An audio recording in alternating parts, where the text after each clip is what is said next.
ऊंटारी बातां आकाशवाणी उदयपुर, बीकानेर, बांसवाड़ा, सूरतगढ़, डूंगरपुर और माउंट आबू से प्रत्येक माह के दूसरे चौथे शुक्रवार को शाम 5:30 से 6 बजे तक आप सुनेंगे ऊंटों पर विशेषज्ञों की राय और जानकारी। इस कार्यक्रम के प्रायोजक है राष्ट्रीय उष्ट अनुसंधान केंद्र बीकानेर।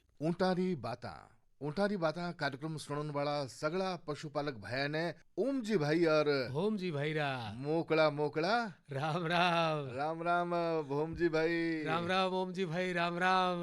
ओम जी भाई, आज एक कई बात है, थैला और किया भरोड़ा है थारा। देखो इन मन कुछ लट्टूड़िया दिख रही है, चमकीला स्टिकर टाइप पर का। एक बात बताओ थे, मारो हालचाल थे पूछो कौन, सीधो मारो सामान खानी थारो ध्यान गयो, थैले खानी ध्यान गयो है। देखो थारे शरीर ने नहीं भगवान की कृपा से थे बना राखोड़ा हो, खाता पीता रहो, ध्यान रखता रहो, स्वस्थ रहो थे।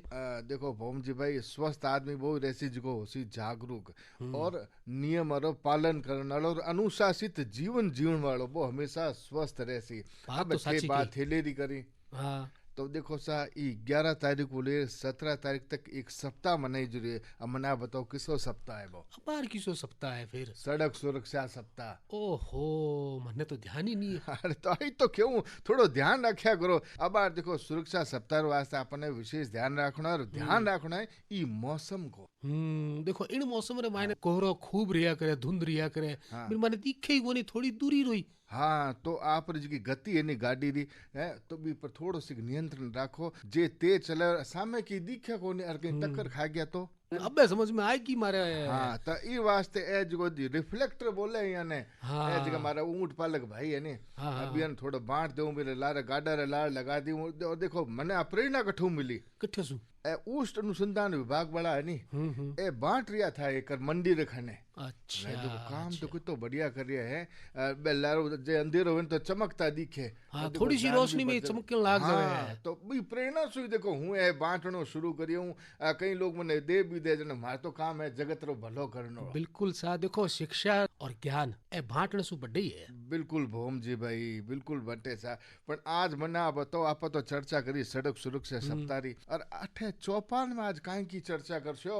बिल्कुल बतावा सा ओम जी भाई। देखो सा, आज राष्ट्रीय उष्ट अनुसंधान केंद्र बीकानेर से पधारिया है वरिष्ठ वैज्ञानिक डॉक्टर वेद प्रकाश जी। अच्छा, और आज आप यहाँ से बातचीत कर सा ऊँटनी री दूध उत्पादन क्षमता किन भांत बढ़ावा विषय पर। बहुत ही बढ़िया विषय लियो है सा देखो। और ओ बार जो ऊँटनी रे दूध है नी, सगला रा मायने चर्चा रो विषय है। और जब सु इन पर शोध हुए है और उस अनुसंधान विभाग इन पर काम करिए, बी दिना सुई लोगा रे माने एक जागरूकता बढ़िए ई दूध रे प्रति। तो सेव पहले डॉक्टर साहब आप रो चौपाल में घणो घणो स्वागत है, और आपने में करा राम राम सा। राम राम सा। राम राम ओम जी, राम राम भोम जी। तो डॉक्टर साहब देखो, हमारे जगह सामने भी ऊंट पालक भाई बैठा है, और ये रेडियो और माध्यम से लाखों लोग सुने ये कार्यक्रम ने। तो मेरी एक प्रश्न वो है कि ऊंट नीरे दुधारू पशु के रूप में पालना लाभकारी किया है? देखिए ओम जी और भोम जी, सबसे बड़ी बात है कि आज के तारीख में जो हमको सबको पता है कि ऊँट की जनसंख्या घट रही है, और इसका जो मुख्य कारण है कि इसमें मशीनीकरण हो गया और साथ में इसकी उपयोगिता घट गई। इसके कारण हम इसके कुछ वैकल्पिक जो आय के रास्ते ढूंढ रहे थे, और इसमें हमको पता चला कि इसकी दूध में बहुत ही गुण है और इसको हम दुधारू पशु के रूप में पाल सकते हैं। लेकिन क्या दुधारू पशु के रूप में पालना ही सब कुछ है, या ये तब तक दुधारू पशु के रूप में पालने के बाद इसमें अगर अच्छी आय होती है तभी तो पशुपालक भाई को आमदनी होगी और इसे पालते रहेंगे? तो इसके लिए क्या है कि ये सबसे जरूरी है कि इतनी दूध इसकी हो, उत्पादन क्षमता ऐसी हो कि इससे आर्थिक लाभ हो। इसलिए जरूरी है कि इसको हम दुधारू पशु के रूप में पालें, और बहुत सारे शोध हम कर रहे हैं इसके ऊपर, क्योंकि अभी तक तो गाय भैंस को ही दुधारू पशु के रूप में पाल रहे थे। ऊँट को जो है अब जो है हम इसको, जो हमारा शोध है उसमें है कि क्या इसको दुधारू पशु के रूप में पाल रहे हैं। इसके लिए हम चयन की प्रक्रिया और बहुत सारे इसके दूध उत्पादन क्षमता को हमने नापा है और देखा है कि इसको दुधारू पशु के रूप में पाला जा सकता है और ये लाभकारी व्यवसाय भी हो सकता है। तो डॉक्टर साहब जी, आप बताओ कि ओ जो ऊँटनी रो दूध है ओ व्यवसाय सारू इरो बहुत ही महत्व है। तो क्या दूध उत्पादन सारू कोई अच्छी नस्ल रो चयन और करी जाए करे, या किसी किसी नस्ल होया करे इन ऊँटनी रे दूध उत्पादन रे बढ़ावन सारू? देखिए, भारत में कुल 9 ऊँट की नस्लें हैं, और उसमें जो हमने पाया है हमारे जो संस्थान में उष्ट अनुसंधान केंद्र में हम बीकानेरी, जैसलमेरी, कच्छी और मेवाड़ी नस्लों के ऊपर काम कर रहे हैं। इसके अलावा भी हम फील्ड में भी जाके अन्य नस्लों के ऊपर भी सर्वे किया है और इसमें हमने पाया है कि जो कच्छी नस्ल है वो दूध उत्पादन में श्रेष्ठ है और इसमें जो औसतन जो दूध है प्रतिदिन वो 5 से 6 किलोग्राम दूध हम प्रतिदिन एक ऊँटनी से ले सकते हैं। इसके अलावा जो सिर्फ कच्छी नस्ल की नहीं, सारे नस्लों की जो विशेषता है कि इसका जो दुग्ध काल होता है लंबी होती है, 12 से 16 महीने तक ये दूध देती है। और देखिए जो ऊँट के जो प्रजनन काल होता है, जो बच्चे ब्याने की समय होती है वो जनवरी से मार्च के बीच में होता है, दिसंबर, जनवरी, फरवरी, मार्च में है। वैज्ञानिक भाषा में पीक यील्ड कहते हैं, जहाँ जिस दिन दूध सबसे अधिक देती है वो 5वें से 6ठे महीने में आती है। तो हमें उस समय हमको दूध मिलता है जब अन्य पशुओं में दूध उत्पादन क्षमता कम जाती है। तो गर्मी के मौसम में भी ये अच्छा दूध देती है और साथ में लंबे दूध काल में दूध देते रहती है और इसको आहार में भी कोई खास से बदलाव करने की जरूरत नहीं होती है। नॉर्मल जो हम खाना खिलाते हैं, उस जो चारा देते हैं उससे भी अच्छा दूध देती है। लेकिन अगर हम नस्लों को देखें तो हमने पाया है कि कच्छी के बारे में तो बताया, कच्छी के अलावा जो मेवाड़ी नस्ल है उसकी भी दूध उत्पादन अच्छी है। इसके अलावा हमने सर्वे में पाया कि एक सिंधी नस्ल है जो कि जैसलमेर और बाड़मेर के जो बॉर्डर के क्षेत्र हैं वहां पर है, उसमें भी अच्छी दूध उत्पादन क्षमता है। इसके अलावा हर नस्ल में कम से कम कुछ ऐसे जानवर हैं जिसमें दूध उत्पादन क्षमता अच्छी देखी गई है। तो जरूरत है कि वैसे पशुओं का चयन करें जिनकी दूध उत्पादन क्षमता ज्यादा हो और उसकी वंश को आगे बढ़ाएं ताकि पूरे का पूरा मतलब जो है नस्ल जो है ना सुधर जाए और उनकी दूध उत्पादन क्षमता बढ़ जाए। देखो बहुत ही बढ़िया जानकारी दी है भौम जी भाई। अब मैं डॉक्टर साहब आपसे वो जानना चाहवा कि दूध उत्पादन बढ़ाने रा किसा तरीका या विधियां हुआ करे, इन बाबत थोड़ी सी हमारी जानकारी पशुपालक भाई ने दो साहब। देखिए गाय भैंस की तरह इसमें भी जो मुख्य चीजें हैं जिसको ध्यान देके हम दूध उत्पादन को बढ़ा सकते हैं, उसमें हम नस्ल की चयन की प्रक्रिया, अच्छा प्रजनन प्रबंधन करके, आहार प्रबंधन करके और इनके जो रख रखाव को सही करके हम दूध उत्पादन क्षमता को बढ़ा सकते हैं। देखो छोटी छोटी बातें बताए इन पर भी आप थोड़ी सी विस्तार से चर्चा कर सकते, पर अब जो बखत है नहीं હું સમજ રહ્યો थे कहीं कहणो छो। बिल्कुल सा तो थे को तो गीतड़लो सुनाता है। बिल्कुल सुनाओ। गीतड़लो।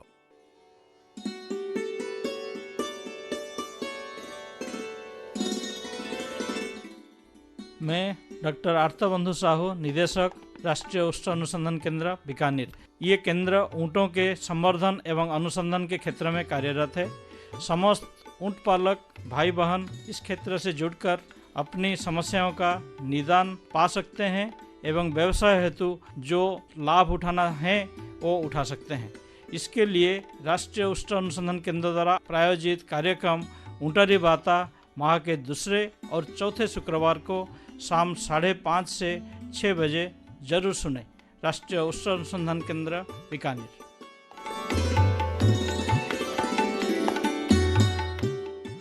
इन बेड़ा आपसे सुन रिया हो आकाशवाणी बीकानेर ढोला मारू चैनल री प्रस्तुति ऊँटारी बाता।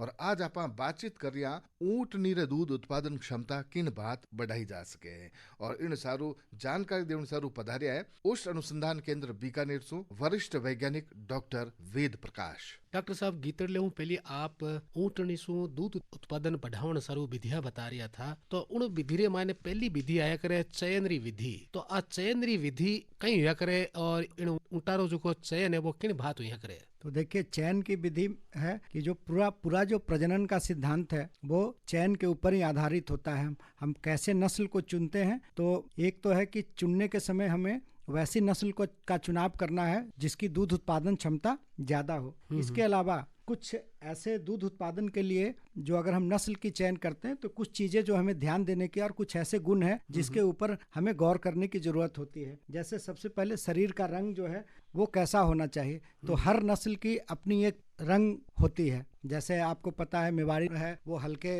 रंग की होती है, आपको बीकानेरी नस्ल है उसमें गाढ़े रंग की होती है, साथ में उसमें बालों कानों के ऊपर, भौं के ऊपर, होठ के ऊपर लंबे लंबे बाल होते हैं जिसको जिपरा बोलते हैं। तो ये नस्ल की विशेषता होती है। तो पहले तो है कि जब हम चयन करते हैं तो नस्ल विशेष को चयन करें। इसके अलावा जो है शरीर पर जो बाल का जो वितरण कैसा है, जैसे अक्सर देखा गया है कि ये बाल जो है समान रूप से पूरे शरीर पर फैला होना चाहिए। और अगर आपको कुछ ऐसे दिखते हैं जो जैसे शरीर के बड़े भाग में बाल अगर नहीं है या मोटी और झुर्रियों वाली त्वचा है, तो ये जो है अवांछित गुण होता है। इसके ऊपर हमें ध्यान देना चाहिए, क्योंकि ऐसी जो चीज़ें जब आती कब आती है, जब वैसे जानवर में मौजूदा समय में या पूर्व में अगर खुजली के कोई कारण जो है शरीर के बड़े भाग से बाल गायब हो जाते हैं। तो अगर आप जब नस्ल का चयन करने या खरीदने जाते हैं तो आपको देखना चाहिए कि अगर ऐसा कुछ है तो वैसे ऊँटों का आप चयन ना करें। इसके अलावा जो है शरीर की ऊंचाई, कितना कंधे के ऊपर की कितनी हाइट होनी चाहिए ऊँट की, इसको भी ध्यान में। औसतन जो है मादा के लिए 185 सेंटीमीटर और नर के लिए 210 सेंटीमीटर की ऊंचाई, और ये 175 से 185 तक मादा के लिए उपयुक्त है। अगर इससे कम ऊंचाई है तो आप इसको ऐसे पशुओं के चयन से बचना चाहिए। इसके अलावा शरीर का भार एक उपयुक्त भार है, जो कम से कम मादा के लिए 500 से 700 किलो और नर के लिए 700 से 800 किलो अगर वैसे है तो वो मैच्योर होते हैं और उनको चयन करना चाहिए। कम भार वाले जानवरों को आपको नहीं करना चाहिए। इसके अलावा अगर ज़्यादा मोटे नर हैं तो वो भी खराब बनावट की निशानी है, उससे भी हमको बचना चाहिए, क्योंकि ये नॉर्मली वैसे ऊँटों में मोटापा ज़्यादा होती है जो कभी रट में नहीं आते हैं, तो वो प्रजनन के लिए सक्षम नहीं होते हैं। इसके अलावा शरीर का आकार है, गर्दन की लंबाई है, सीने की चौड़ाई है, सीने की गोलाई है, ये सारी चीज़ों को आपको ध्यान देने की ज़रूरत है। और सबका एक साइज फिक्स है, कम से कम उससे ऊपर की साइज के जानवरों को चयन करें, उससे कम अगर वो साइज है तो उसको नहीं करें। साथ में कुबड़ है, जो कुबड़ नॉर्मली जो है कुबड़ जो है जो हमारे यहाँ जो एक कुबड़ वाले ऊँट होते हैं तो उसमें मध्यम आकार का और ये सेंटर में होना चाहिए कुबड़। अगर जो है बहुत बड़ा कुबड़ होता है तो ये भी प्रजनन की विफलता की निशानी होती है, क्योंकि जो ऊँटनियाँ बच्चे नहीं देते हैं तो उसमें एनर्जी का लॉस होता नहीं है तो कुबड़ बढ़ जाता है। तो उसको भी ध्यान में रखना है कि अगर बहुत ज़्यादा जो सामान्य से बहुत ज़्यादा कुबड़ है तो आपको उस ऊँटनी को चयन करते समय आपको ये पूछना चाहिए कि इसने कब बच्चा दिया था पिछली बार और कितने दिन हो गए। तो इस बात को ध्यान, नहीं तो आप कोई बांझ ऊँटनी को खरीद के ले आएंगे, तो इसको भी ध्यान में है। इसके अलावा थन का आकार कैसा होना चाहिए, सब समान रूप के चारों जो थन जो क्वार्टर हैं वो एक जैसे होने चाहिए, ज़्यादा लंबा छोटा इस तरह से नहीं होनी चाहिए। इसके अलावा जो ब्यात के समय उसकी उम्र कितनी थी जो पहली बार ब्याई, और उसमें एक जो बहुत चीज़ें है मतलब जिसके ऊपर हम लोग अभी ध्यान नहीं देते हैं कि मादा में मातृत्व क्षमता है कि नहीं है। मतलब अगर बच्चा जो कहते हैं कि कुछ ऊँटनियाँ होती है जो कि बच्चे तो देती है लेकिन वो हेजती नहीं है, तो अगर बच्चे को हेजती नहीं है तो बच्चे का वृद्धि होता नहीं है और साथ में वो दूध निकालने में भी दिक्कत करती है। तो आप वैसे जानवरों को अगर आप चयन करेंगे तो क्या होगा कि आपका बहुत सारा समय जो है आपको एक तो ज्यादा लेबर रखना पड़ेगा उसको मैनेज करने के लिए, दूसरा है कि दूध आप उससे उतना नहीं निकालेंगे क्योंकि दूध निकलने का एक समय होता है। अगर 5 से 7 मिनट के भीतर अगर दूध आप नहीं निकाल पाते हैं तो उसके बाद जो हार्मोन होती है उसकी जो इफेक्ट कम हो जाती है और फिर दूध निकलता नहीं है। तो इसीलिए मादा की मातृत्व क्षमता एक बहुत इंपॉर्टेंट चीज है चयन के समय। इसके अलावा ब्यात का अंतराल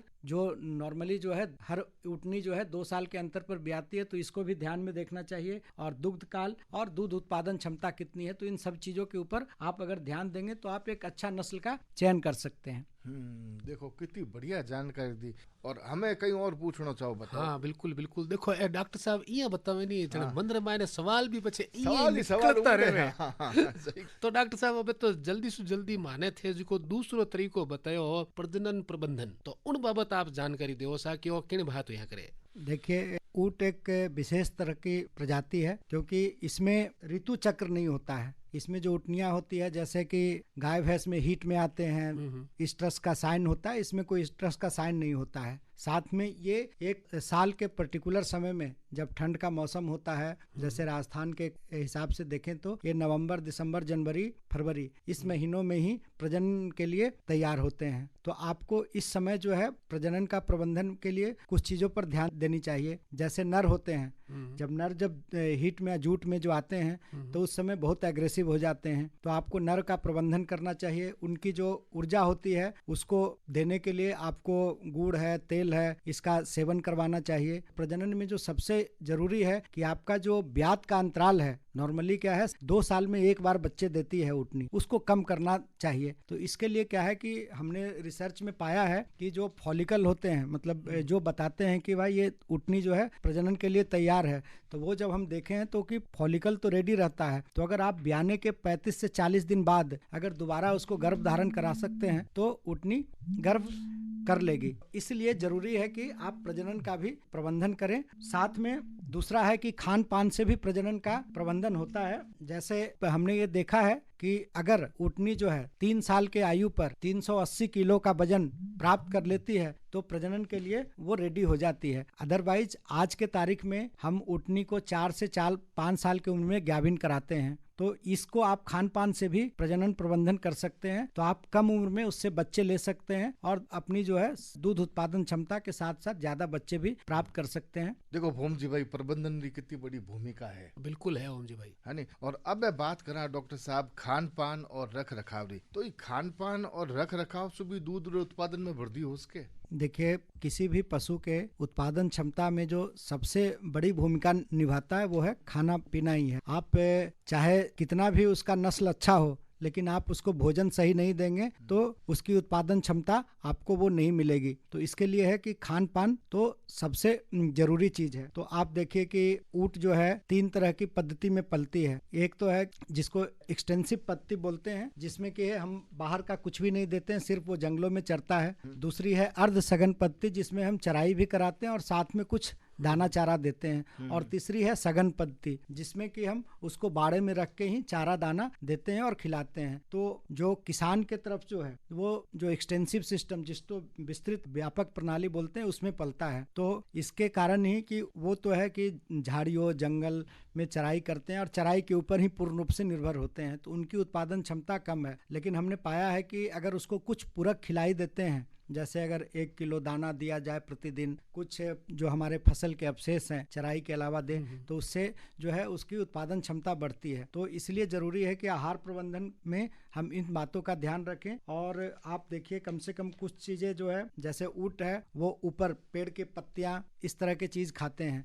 तो इस तरह की चीज जब खाते हैं तो उसमें क्या होता है कि पेड़ की पत्तियां जो तना होती है तो उसमें टैनिन का मात्रा बहुत ज्यादा होता है। टैनिन और लिग्निन जो होती है, तो पेड़ की पत्तियों में प्रोटीन की मात्रा तो होती है, टैनिन और लिग्निन भी उसमें ज्यादा होती है। इसके प्रोटीन पूरा आता नहीं है। इसके अलावा जब दुधारू पशु होते हैं खास करके, तो उनके दूध के साथ बहुत मात्रा में कैल्शियम, फास्फोरस, कॉपर, जिंक, इस तरह की चीज, जो भी दूध में जो चीज पाए जाते हैं वो शरीर से निकल के ही तो दूध में जाते हैं। तो इस तरह के चीजों को भी हमको ऊपर से देना चाहिए। इसके लिए क्या है कि हमको प्रतिदिन 400 से 500 ग्राम मिश्रित आहार दाना या बाटा जो है प्रति किलो दूध के हिसाब से हमको जो दुधारू पशुओं को देना चाहिए। इससे क्या है कि शरीर भी उसका मेंटेन रहता है और दूध उत्पादन क्षमता भी ज्यादा होती है वैसे पशुओं की। इसके अलावा जो कुछ चीजें हैं कि आप जो ये आहार जो है अब आप कहाँ से लाएं। एक तो है बाजार से खरीद के, लेकिन सभी पशुपालक भाई इसको बाजार से नहीं खरीद सकते हैं, सक्षम नहीं है। तो ऐसे कंडीशन में कि आप चाहें तो जो पूरक आहार है वो घर पर भी तैयार कर सकते हैं। और इसके लिए जो है आप सिरस की फली जो है, बबूल की फली है और खेजड़ी की पत्ती है, इसको बराबर बराबर भाग में, अगर 100% बनानी है तो 30-30 भाग इसका, और साथ में बाकी जो 10% भाग है उसमें खनिज लवण है और जो मिनरल मिक्सचर जिसको बोलते हैं और नमक को मिला के पूरा एक हम आहार तैयार कर सकते हैं। और इसको दूहने के पूर्व जो है हम जानवरों को दे। ये तो हो गया कि जब ऊँटनी दूध दे रही है। इसके अलावा आपको अगर बच्चे अच्छे चाहिए तो जो गर्भ के अंतिम चरण में, जब ब्याने के जो 13 महीने का गर्भकाल होता है, तो अंतिम 3 से 4 महीने में आपको अच्छी खान पान उनको देनी चाहिए, क्योंकि वो जो है भ्रूण का विकास साथ में थन का विकास उसके लिए भी जरूरी होता है। तो उस समय भी इसलिए भी अतिरिक्त जो चारा आपको और दाना उस समय देना चाहिए। इसके अलावा भी है कि आप जब ऊँटनी ब्याह जाती है उस समय दूध ज्यादा होता है, तो उस समय भी खिलाई पिलाई अच्छी करें। उस समय ज्यादा आपको उत्पादन चाहिए तो आपको ज्यादा, जैसे फसल का अवशेष है, सूखे चारे के साथ और पूरक मिश्रित आहार, ये सारे मिला के आप इसको दें ताकि दूध उत्पादन क्षमता तो ज्यादा हो। साथ देखो खान पान है। अब रख रखाव में को क्या भूमिका रही? रख रखाव में क्या है कि हमने देखा है कि देखिए पशु तो रेगिस्तान का है, रेगिस्तान में रहता है, लेकिन हमने देखा है कि अगर इसको हम छाया की व्यवस्था करें गर्मियों के दिन में, तो क्या होता है कि इसका शरीर का तापमान बराबर रहता है और उत्पादन क्षमता बढ़ती है। और ये भी देखा गया है कि अगर पर्याप्त छाया मिलता है और उचित जल की मात्रा इनको मिलती है, तो क्या होता है कि जो पशु छाया में रहते हैं वो पशु जो है हमेशा आराम की स्थिति में रहता हुआ, लेटा हुआ रहता है और जुगाली करते रहता है। और जो पशु हमने जो अनुसंधान अनुसंधान किए तो ये देखा कि जो पशु गर्मी में रहते हैं, जिनको कोई छाया अगर हमने नहीं दिया तो वो काफी अस्थिर रहते हैं और इधर उधर चलते रहते हैं गर्मी से परेशान होके। इससे क्या, या खड़ा रहता है वो हमेशा, तो इससे क्या होता है, उसके शरीर की जो है ऊर्जा बर्बाद होती है और उसका उत्पादन क्षमता प्रभावित होता है। साथ में दूसरी जो रख रखाव में है कि हर पशु का एक जगह होता है, एक स्पेस जिसको कहते हैं कि बाड़ो। आपको, हाँ, बाड़े में भी एक उचित साइज होनी चाहिए, हाँ। उसके लिए उचित जगह होनी चाहिए। और जैसे और जो आपकी शेड बनाते हैं बाड़े की, वो कम से कम 5 मीटर की जो है हाइट होनी चाहिए। और साथ में अगर आप शेड बनाते हैं तो उससे क्या होता है, बरसात है, गर्मी है, उससे भी बचाव होता है। और साथ में क्या है कि बाड़ों की साफ सफाई इसलिए जरूरी है कि न कि सिर्फ ये पशु का स्वास्थ्य सही रखता है, इसके साथ साथ आप जो दूध निकालते हैं वो भी स्वच्छ दूध उत्पादन होता है। तो आपको बाड़े की साफ सफाई, जो दूध निकाल रहे हैं उनकी भी जो है ना स्वच्छता पर आपको ध्यान देना चाहिए। इसके अलावा ऊंट एक ऐसा पशु है जिसमें कि बीमारियां तो कम लगती है, लेकिन इसमें जो सर्रा की बीमारी है, जिसको अंग्रेजी में ट्रिपेनियोजोमिस कहते हैं, या जिसको तिवर्सा के बोलते हैं, सर्रा तिवर्सा, तो उसका जो है बरसात के आने से पहले उसकी जो है टीका आप जरूर लगाएं, वो बाजार में उपलब्ध है। इसके अलावा आप डिवर्मिंग करें, कीड़े की दवाई है, और समय समय पर खुजली के लिए या तो आप बाहरी जो है आप सरसों का तेल होता है, गंधक और बेनबेलरेट पाउडर होता है, उसकी लेप लगाएं, या फिर उसको जो कीड़े की दवा है उससे उसकी ट्रीटमेंट करें। तो इससे क्या है, आपकी उत्पादन क्षमता प्रभावित नहीं होगी और उत्पादन क्षमता बनी रहेगी। बिल्कुल साहब, भोमजी भाई देखो बहुत बढ़िया जानकारी दी। अगर स्वच्छता है तो स्वास्थ्य है, और खाली देखो मिनखा वास्ते नहीं, और पशुओं वास्ते भी लागू हुए है। बिल्कुल हुए सा। और यानी जी की ध्यान है हाँ। मैं कौन राखसी अपन राख आप बिल्कुल आपानी राखण पड़सी थे कहीं कहो। मैं आ क्यों देखो सा हाँ। ओम जी भाई कि डॉक्टर साहब अपन ने इन्होंने प्रबंधन बता दियो कि भाई दूध उत्पादन ने बढ़ावन सारू किन बात आप प्रबंधन कर सका। एक सवाल डॉक्टर साहब ओ आवे कि दूध रे अलावा ऊंटनी रो आर्थिक लाभ किन बात मिल सके। ये आपने बहुत अच्छा सवाल किया है, क्योंकि सभी नस्ल, जैसे हमने बात अभी की कि सभी नस्ल दूध के लिए उपयुक्त नहीं है, तो कुछ ऐसी नस्लें भी हैं जो बोझा ढोने के लिए, जैसे हमारी बीकानेर की ही जो सबसे फेमस नस्ल बीकानेरी नस्ल है, वो जिसको ड्यूअल पर्पस करते हैं कि दुपयोगी जानवर है, इसको हम बोझा ढोने के काम में ले सकते हैं, पर्यटन के काम में ले सकते हैं, और साथ में हम दूध उत्पादन के लिए काम में ले सकते हैं। और मैं आपको बताना चाहूँगा कि पर्यटन जो है एक बहुत ही अच्छा आय का स्रोत हो सकता है पशुपालक के लिए। और राजस्थान में भी बहुत पर्यटन स्थल हैं जहां पर आपको ऊँटों की सवारी देखी जा सकती है।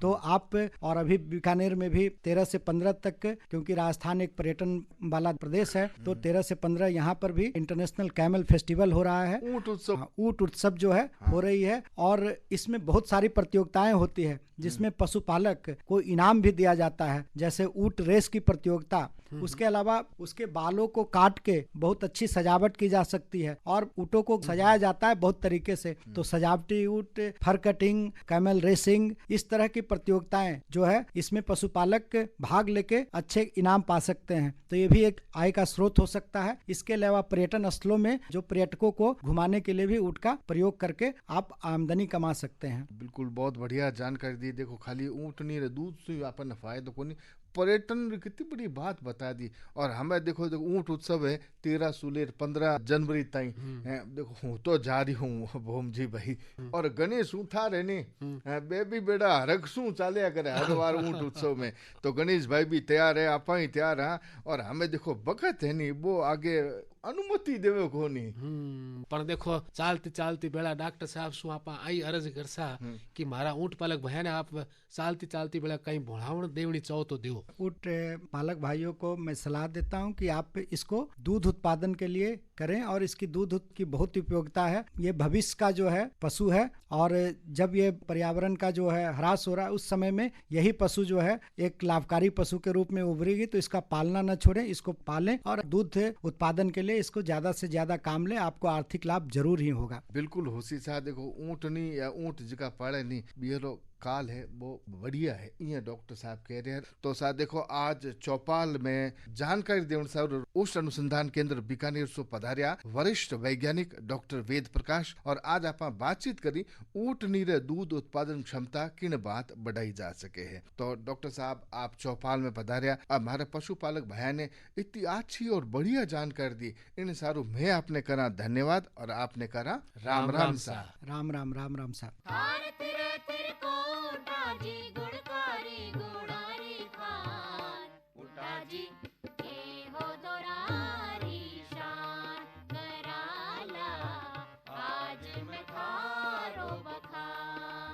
ऊंटारी बातां आकाशवाणी उदयपुर, बीकानेर, बांसवाड़ा, सूरतगढ़, डूंगरपुर और माउंट आबू से प्रत्येक माह के दूसरे चौथे शुक्रवार को शाम 5:30 से 6 बजे तक आप सुनेंगे ऊंटों पर विशेषज्ञों की राय और जानकारी। इस कार्यक्रम के प्रायोजक थे राष्ट्रीय उष्ण अनुसंधान केंद्र बीकानेर।